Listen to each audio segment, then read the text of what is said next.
6 months ago here in Before these candidates for president can get your vote, they have to get on the ballot. Their supporters have been out day and night. Hi, we're trying to get Elizabeth Warren on the ballot. Getting the 5,000 qualifying signatures that each Democratic candidate needs is a grind.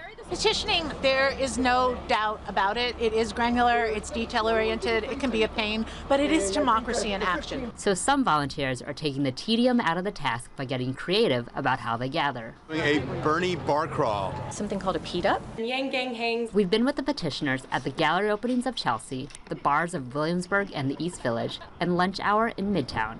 They say the key is saturation. It's all about just commitment and braving out the cold and going as many places as possible so you can get the volume.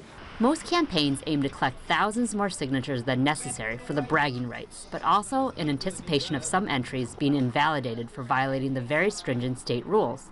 Just as important are the 500 signatures they need per district to get their delegates on the ballot. We need to ask the public if they're registered Democrats, and if they're registered in New York State, and are they registered in the congressional district. Volunteers say they have the patience to answer all questions and keep petitioning until the forms can be filed with the state beginning February 3rd. We find it challenging just to be on the streets of New York, but we are intrepid New Yorkers, so we're going to get the signatures. Joe Biden and Mike Bloomberg haven't had a visible volunteer presence in the city when it comes to petitioning. Biden's campaign tells us it's mobilized volunteers around the state. Bloomberg's campaign didn't respond to questions about whether they're using volunteers or staff. Emily Ngo, New York 1.